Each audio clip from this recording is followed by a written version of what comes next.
Brenda Novak, New York Times bestseller. We've got a new series, and starting with White Heat. Just a real unique kind of suspense story, and you've based the first book with a cult, and I was just intrigued with the whole story. I loved your characters. You always draw us in, and I want you to tell the readers all about it. Okay, well, this new series is, a romantic suspense, which is what I've been writing, but it's a new trilogy that's based on a private security contractor that's based in LA. So you get a little bit of that renegade aspect because they are in the private sector. They can bend the rules a little bit more, and I liked that as an author, being able to play with that some, and then you don't have to deal with, oh, a cop would never be allowed to do that, or that isn't exactly how he would approach it. These are people who can approach it in a myriad of ways. So I really liked that aspect, and I liked putting a female and a male operative together that worked for the same company, and they go undercover in Paradise, which is actually a ghost town. The name was just too tempting. It is a real place. Of course, in my story, this cult has taken over the place, and that hasn't happened in real life. But that's where Nate and Rachel must go undercover. And in order to be privy to sort of their inner sanctum and some of the rituals that they do, they have to pretend to be married. And so they go in as a married couple, which, they've got a little bit of background between themselves. And so that makes it a little tense for them to have to go undercover in this way. And of course, they're without outside support because they're in the middle of the desert in this little commune, and this one man has ultimate power, and so it makes it kind of dicey. It's not like they can just call for backup, if they need it, and have the cavalry arrive instantly. Yeah, and book two is? Book two is Body Heat. Okay. And that one is set, also all three books are set in Arizona. I grew up in Arizona, and I love how atmospheric it is, and those monsoons that roll in, and it's a very cool place, and there are some very unusual locations in Arizona. So this one is set right on the border, and it deals with, there are some murders that are taking place where illegal aliens who are attempting to cross are being shot and killed at point blank range and just left to rot in the desert. So this small town sheriff is the heroine, and she's got to figure out what's going on, and she's completely out of her element because she's used to doing drunk and disorderly. Murder is not something that she's got a lot of experience doing, and the way she got her job as young as she is was somewhat political, and so she feels a little bit out of her depth. But one of the operatives from Department 6 comes from LA, and he's from this small town, and so people encourage him to come back and try and help with this problem, and his loyalties bring him back, even though he doesn't really want to go home. He's the bastard son of a local rancher. His mother was an illegal alien who worked for him, and so he has really sort of some split loyalties and some bitterness left over from the way he was treated, and so it's kind of an interesting visit to his past when he goes back, but he's determined to help solve these crimes, and so he and the sheriff have to sort of partner together and get it done. That sounds wonderful. Yeah, I like that one. That one's actually my favorite of the three. Yeah, and book three then is?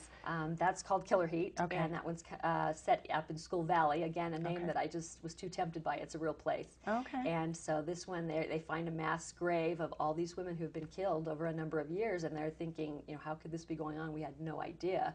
And so they've got to go after the killer, and that one is a PI from Chandler who gets involved searching for a woman who's gone missing, and she fears that she might be one of these victims. And that one really starts off with a bang. I had a reader read that aloud at an event that I did, and she was like breathless when she got done. So I really like the way that one starts out. That one goes at a gallop. Now, the reader event, you're talking about the Fan 2010, and you're going to have 2011, and you and Christine Feehan had gotten together and created this reader event. So tell us a little bit about that. How much fun you had at 2010. I know you did. Fun. Yeah, it's set in Old Sacramento on a riverboat, 1920s riverboat, which is a really unique setting. And so we have parties galore. We give away fabulous prizes, and everybody gets, at each party they get some gift to take home. And so we plan all year trying to figure out what that's going to be and to make it better than before. And so Christine and I are a natural fit, even though she writes paranormal and I write suspense. We just get along really great, and I think that there's a lot of crossover in that type of readership. They're open-minded in trying, the other authors' work. At least that's what it felt like last year. I felt like I got a lot of new fans from it, and I think it went the other way as well. And so it's just something we thought would be a great way to introduce our work to new fans and be able to do something together, and to thank those who have been so loyal to us and supported us in our careers, and just a fun party to look forward to every year. Yeah. One thing I think, especially with you two authors, your characters are so strong, and if you're a character reader, I can see where the readers would enjoy reading both of you, because you I both hope so. do a wonderful job.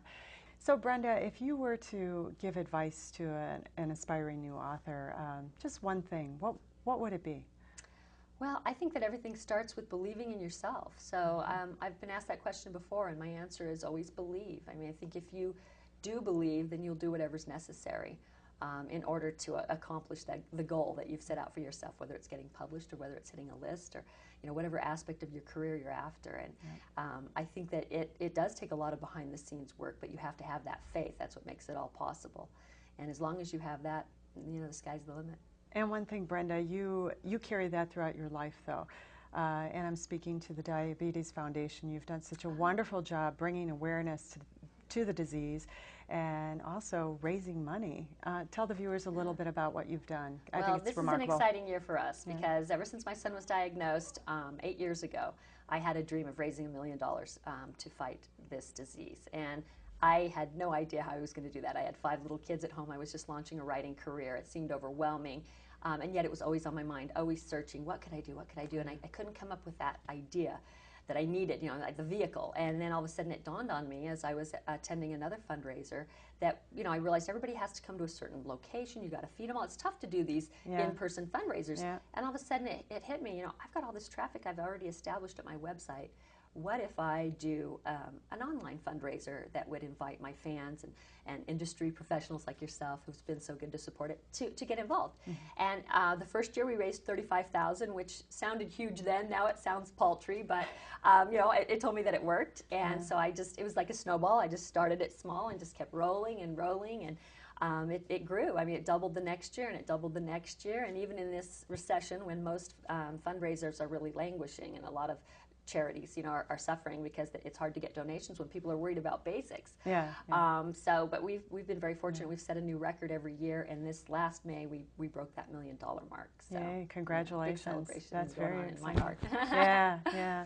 Well, Brenda, we really enjoy your stories. We enjoy your characters, and can't wait for more. So all the best to you, and thanks for being here. Thank you. This has been great.